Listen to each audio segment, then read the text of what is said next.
Buenos días, queridos ejercitantes. Vamos a hacer ahora una meditación más acerca de la encarnación del Verbo. Vamos primero que nada a rezar. En el nombre del Padre, y del Hijo, y del Espíritu Santo. Amén. Ven, Espíritu Santo, llena los corazones de tus fieles y enciende en ellos el fuego de tu amor. Envía, Señor, tu Espíritu y renovarás la faz de la tierra. Oh Dios, que has adoctrinado los corazones de tus fieles con las luces del Espíritu Santo, haznos gustar lo bueno y recto y gozar siempre de tus celestiales consuelos. Por Cristo nuestro Señor. Amén. San Ignacio de Loyola ruega por nosotros. En el nombre del Padre, y del Hijo, y del Espíritu Santo. Amén. Queridos ejercitantes, vamos a meditar algo más acerca de la encarnación del Verbo.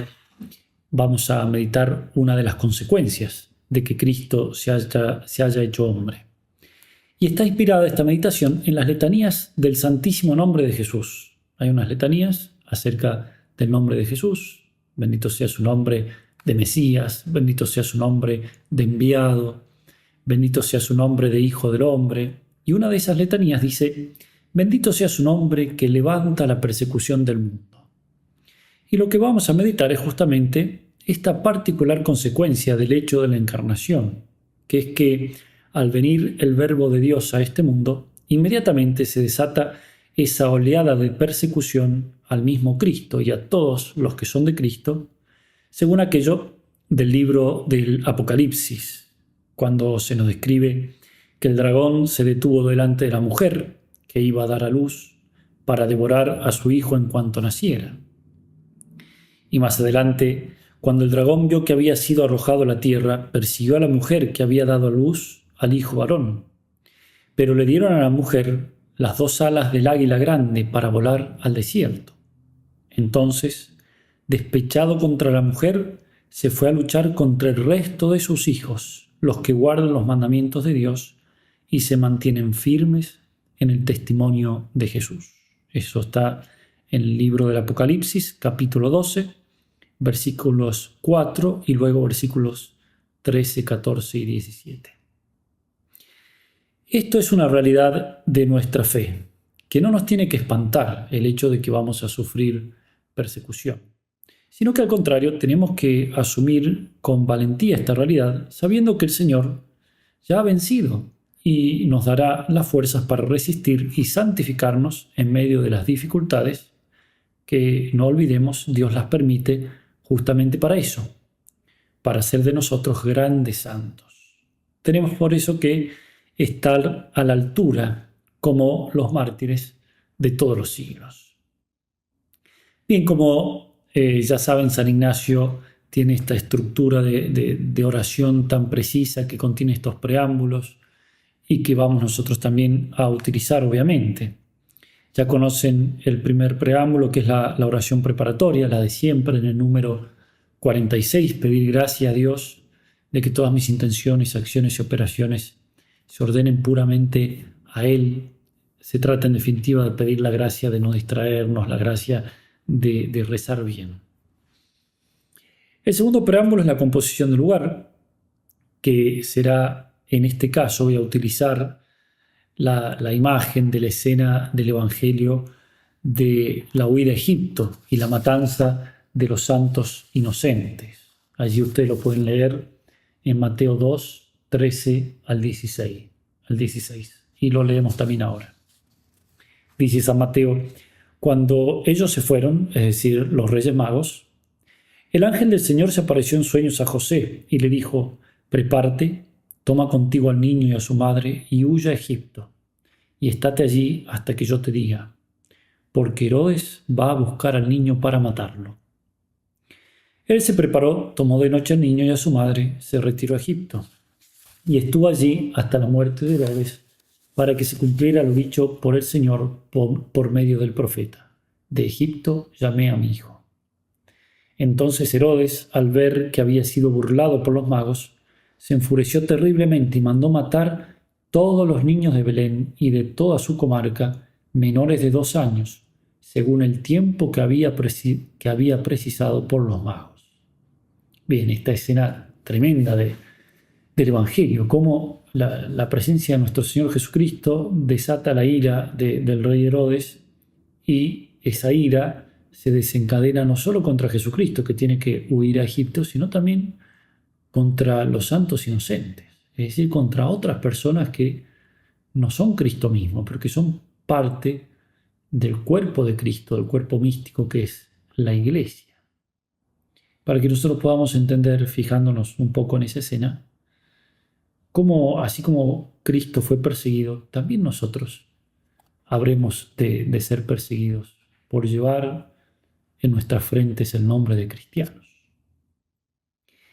Y la petición, el tercer preámbulo, la petición que vamos a hacer está de la mano de la misma petición que hemos hecho en la contemplación de la encarnación. Allí pedíamos conocimiento interno del Señor, que por mí se ha hecho hombre para que yo más le ame y le siga. Entonces aquí vamos a pedir, como parte de ese conocimiento interno de Cristo, la gracia de entender y aceptar la persecución y las contrariedades de la vida en general, ¿no? Porque la persecución también, se trata de las contrariedades de la vida, las dificultades, que son parte de nuestro seguimiento de Cristo, Verbo encarnado. Aceptarlo, entenderlo, saber que de eso se trata en definitiva nuestra vida cristiana. Vamos a ir ahora a los puntos de meditación. Yo les propongo 3 puntos.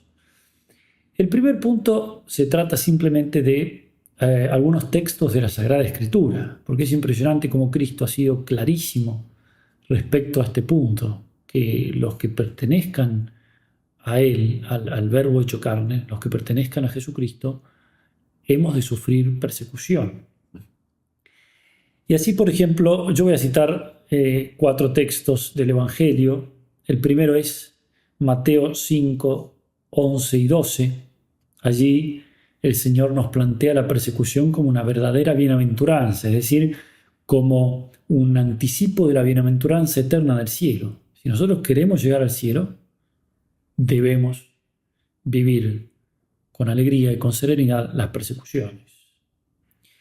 Bienaventurados seréis cuando os injurien y os persigan y digan con mentira toda clase de mal contra vosotros por mi causa.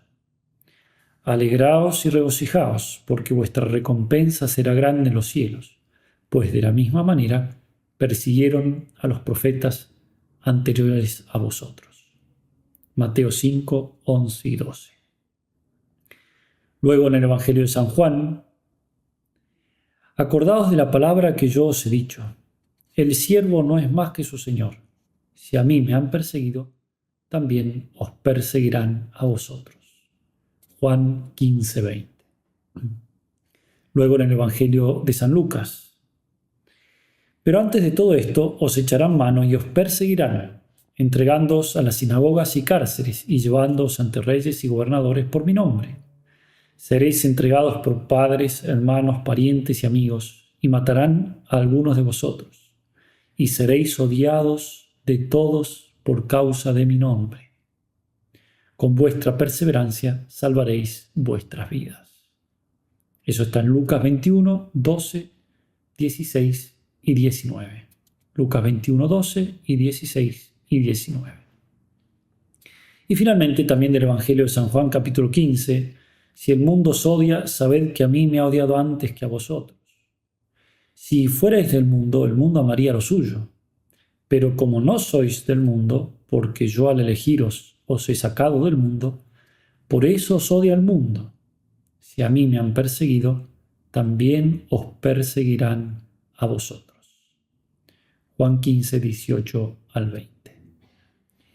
Por eso, qué importante es que nosotros meditemos estas palabras de la Sagrada Escritura, porque el meditarlas nos hace entender que es esa la voluntad de Dios, ¿no? La palabra de Dios es lo que el Señor ha querido para nosotros. Entonces, si el Señor lo ha dejado por escrito, quiere decir que es una verdad fuerte de nuestra fe. El hecho de que, así como lo han perseguido a Él, también nosotros deberemos pasar por la persecución. Por eso les recomiendo detenerse en esos textos como primer punto y detenerse en Cristo diciendo estas palabras, predicándole a los apóstoles, predicándole a los discípulos, a las multitudes que lo escucharían y poniéndoles esto como un plan de vida, no solamente como algo que azarosamente puede ocurrir, sino como un plan de vida.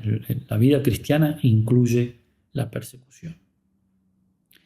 En segundo lugar, quería profundizar un poco acerca de los motivos que les podemos llamar motivos teológicos de la persecución. Motivos teológicos, es decir, a la luz de la historia de la salvación, ¿por qué sucede la persecución? ¿Qué es lo que Dios quiere cuando permite la persecución?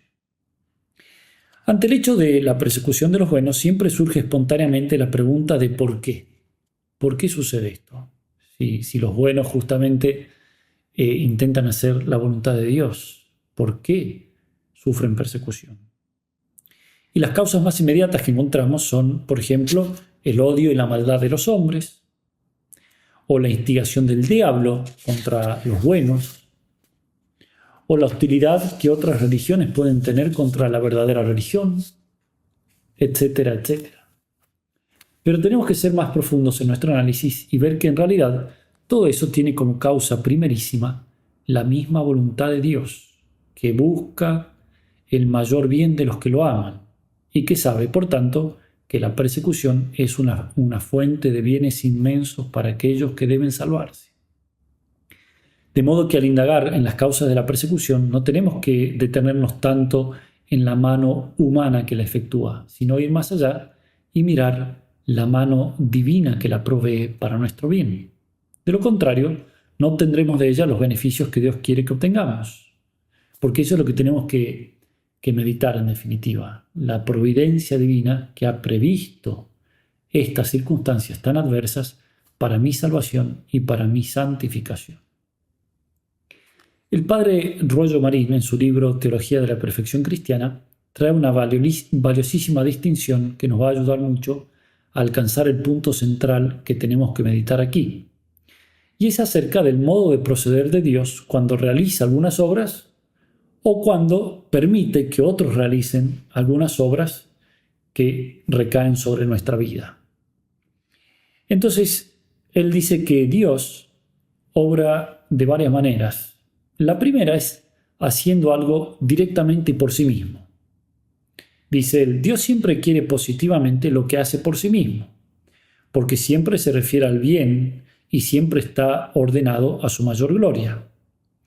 A este capítulo pertenecen todos los acontecimientos individuales, familiares y sociales que han sido dispuestos por Dios mismo y no dependen de la voluntad de los hombres. Unas veces esos acontecimientos son dulces y nos llenan de alegría, pero otras veces son amargos y pueden sumirnos en la mayor tristeza si no vemos en ellos la mano amorosísima de Dios que ha dispuesto aquello para su gloria y para nuestro mayor bien.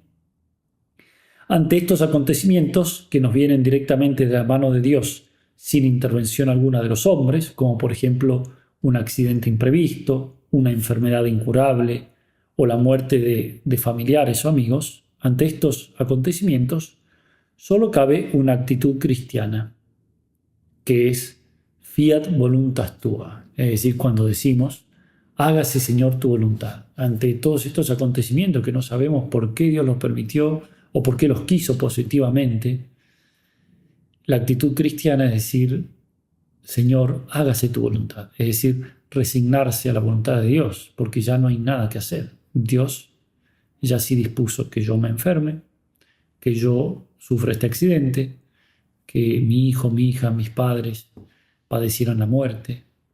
Entonces, cristianamente tenemos que nosotros resignarnos y abrazar esa voluntad de Dios. Pero esas son cosas que las realiza Dios directamente, sin que intervenga ningún hombre. Pero luego hay otro tipo de operaciones en las cuales intervienen los hombres. De manera que Dios actúa, en segundo lugar, dice el padre Rollo Marín, indirectamente.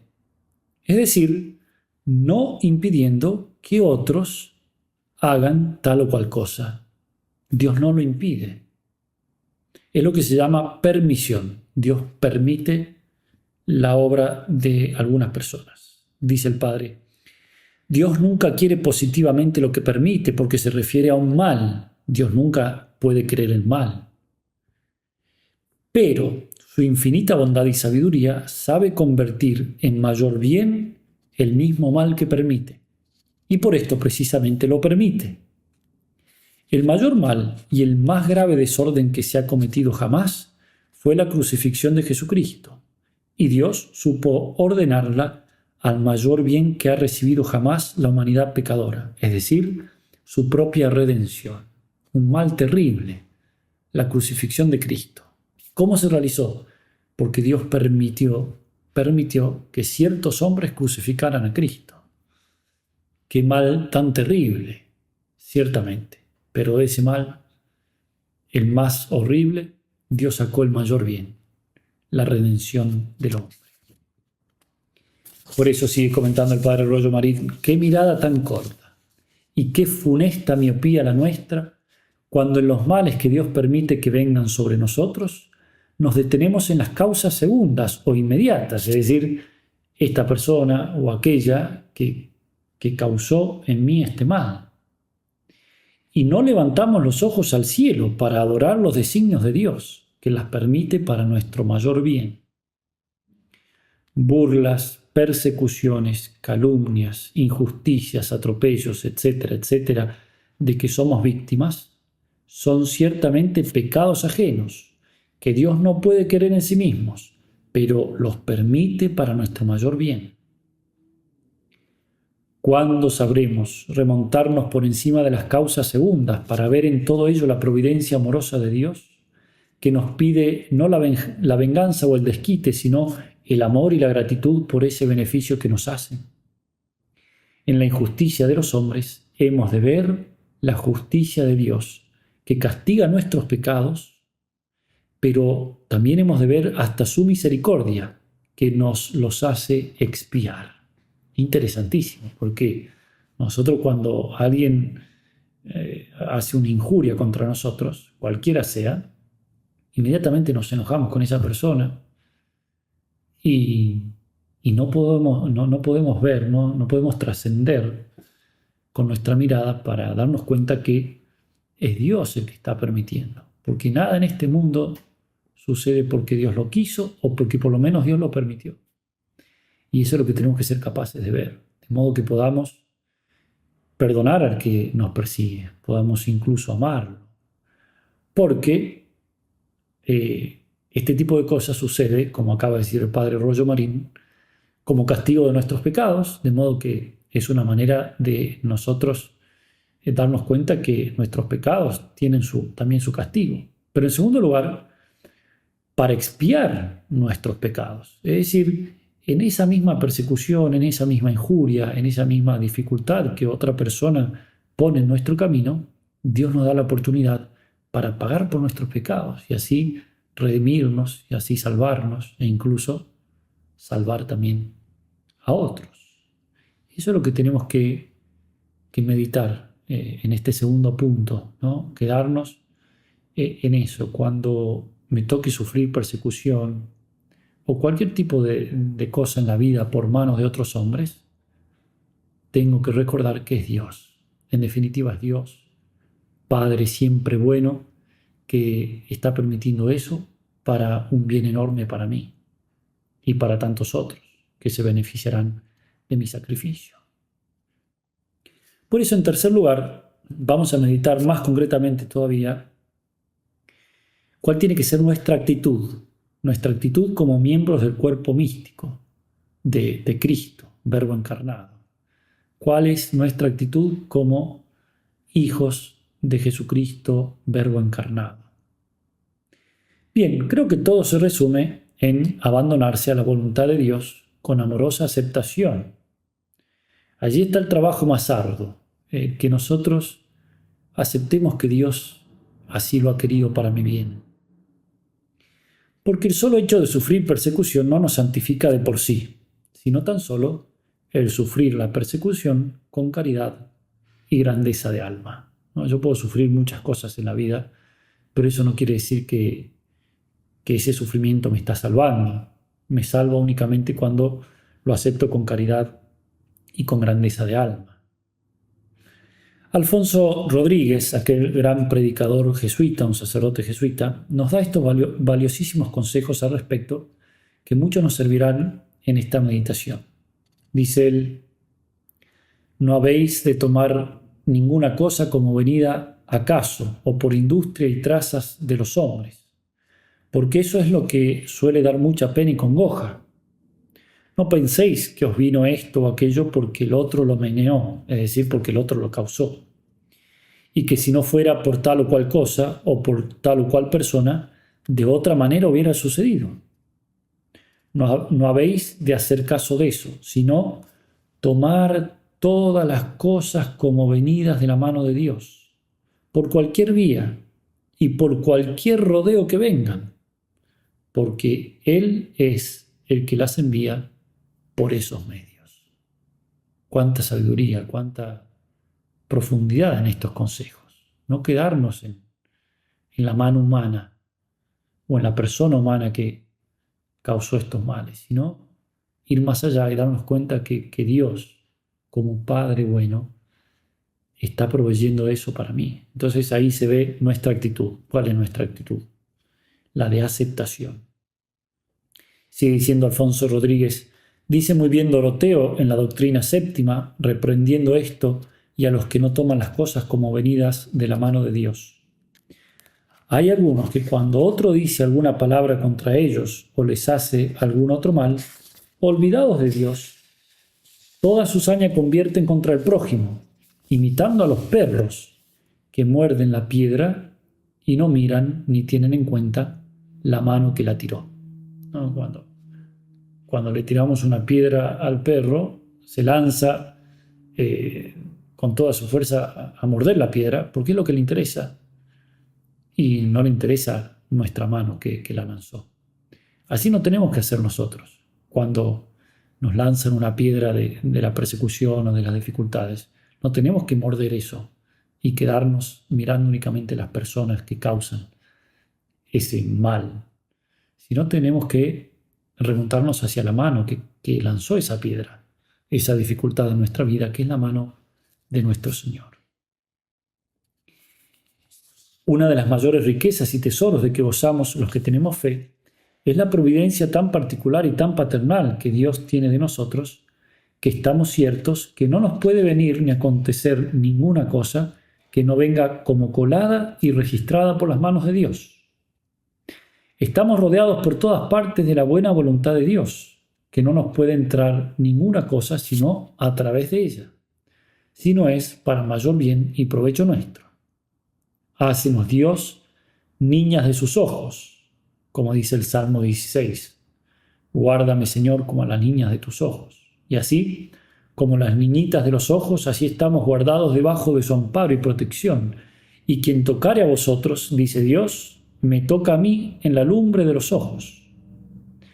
No se puede imaginar cosa más rica, ni más preciosa, ni más para estimar y desear que esta. Es decir, que nosotros entendamos que es Dios el que está proveyendo estas cosas y tengamos la actitud correspondiente, que es la aceptación.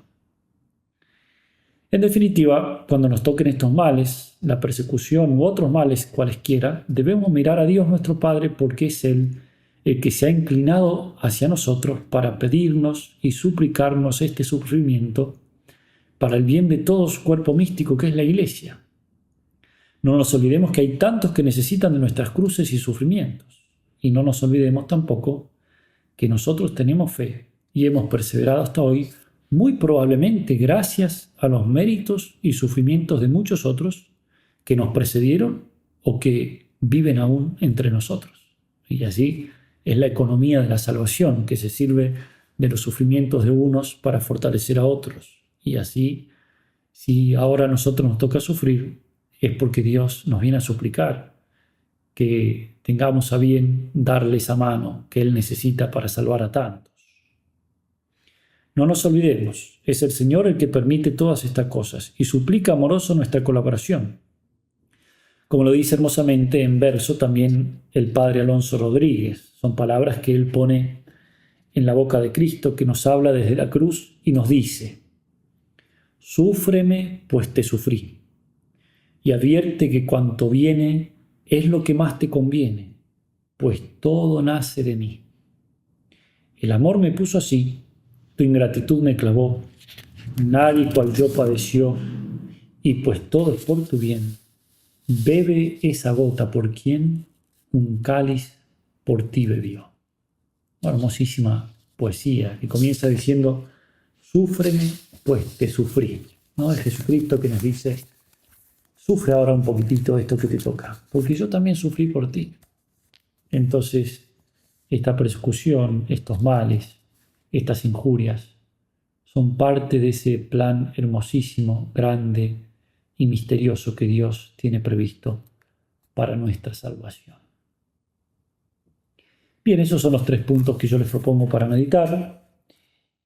Y a modo de conclusión, tenemos que recordar que, como les decía, la persecución es parte de nuestra vida cristiana. Jesús es el nombre que levanta la persecución del mundo. Y es también, como dice otra de estas letanías, el nombre escrito sobre nuestras frentes.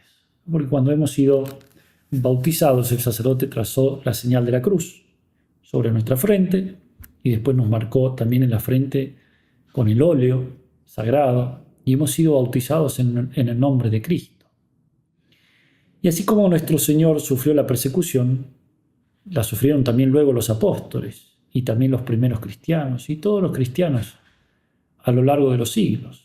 También nosotros debemos estar preparados para estar a la altura. Los santos también sufrieron esto. Uno a veces se olvida que los santos pasaron por esto. Uno piensa que fueron santos solo por sus grandes virtudes o por sus fenómenos místicos o sus hechos extraordinarios. No. Tenemos que recordar que la santidad se labra sobre todo a fuerza de abrazar la cruz. Y la persecución es parte de esa cruz. Por ejemplo, San Juan de la Cruz estuvo preso 9 meses. San Juan de Ávila también pasó por la cárcel, como San Luis María Griñón de Montfort. San José de Cupertino estuvo 13 años preso. Increíble, las cruces que Dios le pidió a los santos. Otros santos debieron soportar calumnias, injurias y hasta violencia. A Santa Teresa de Jesús la llamaron fémina inquieta y andariega, desobediente y contumaz. San José de Calasanz tuvo que hacer penitencia pública por cosas que no hizo. Y lo mismo Don Bosco tuvo que pedir perdón por cosas que lo acusaban que él no había hecho. En el siglo XX se estima que los mártires cristianos suman 45.500.000 en un solo siglo, a un término medio de 1.250 mártires por día, o sea, 52 mártires cada hora, es decir, un mártir por minuto. Es decir, la persecución es una cosa sumamente presente en nuestros días, si tenemos en cuenta tan solo el siglo que pasó. Pero eso es algo que sigue, por eso nosotros tenemos que preparar nuestro corazón, sobre todo aceptándolo de antemano, para que cuando venga podamos decir, gracias Señor, esto es lo que estaba esperando, esto es lo que yo necesitaba para santificarme. Gracias porque estás completando en mí lo que le faltaba a tu pasión. Aunque es verdad, por otro lado, que probablemente el Señor no nos pida tanto como pidió a los grandes mártires. En general nos pide mucho menos. Por eso seremos tan ingratos de negarle nuestra paciencia en las tribulaciones y persecuciones. Recordemos que una cosa es sufrir persecución y otra cosa es sufrirla bien, con paciencia y caridad cristianas. Es para eso para lo cual debemos preparar nuestro corazón. Recordemos también aquellas palabras de San Pablo a los Corintios, llenas de fuerza y de poesía a la vez. Cuando les decía, estamos atribulados en todo, mas no aplastados, perplejos, mas no desesperados, perseguidos, mas no abandonados, derribados, mas no aniquilados. Llevamos siempre en nuestros cuerpos por todas partes el morir de Jesús, a fin de que también la vida de Jesús se manifieste en nuestro cuerpo. Pues aunque vivimos, nos vemos continuamente entregados a la muerte por causa de Jesús, por el nombre de Jesús. a fin de que también la vida de Jesús se manifieste en nuestra carne mortal. De modo que la muerte actúa en nosotros, mas en vosotros la vida. Se trata en definitiva de morir para dar vida a otros y al cuerpo místico que es la Iglesia. La muerte actúa en nosotros, mas en vosotros la vida. Hoy nos puede tocar morir para que otros tengan vida ahora o en el futuro, pero antes a otros les tocó morir y sufrir persecución para que nosotros hoy tengamos vida y tengamos fe. Y terminar, como siempre, queridos hermanos, con un coloquio. En el número 109, San Ignacio nos propone el coloquio de la encarnación y nos dice: hace de hacer un coloquio pensando lo que debo hablar a las tres personas divinas, o al Verbo eterno encarnado, o a la Madre y Señora nuestra, pidiendo según que en sí sintiere, para más seguir e imitar al Señor nuestro, así nuevamente encarnado, diciendo un Padre nuestro. Esto está en el número 109. Y la frase de San Pablo a los Corintios que acabo de leerles está en 2 Corintios 4, 8 al 12. 2 Corintios 4, 8 al 12. Bien, de modo que en el coloquio podamos pedir según lo que cada uno en sí sintiere, como nos dice San Ignacio, ¿no? Es decir, si yo veo que me cuesta aceptar esto de la persecución, del sufrimiento, bueno, desde ya pedírselo al Señor que me fortalezca, que me conceda sabiduría y paciencia en esos momentos, de manera que con nuestra muerte podamos dar vida al cuerpo místico de Cristo, que es la Iglesia. Que la Virgen María nos conceda a todos esta gracia. En el nombre del Padre, y del Hijo, y del Espíritu Santo. Amén.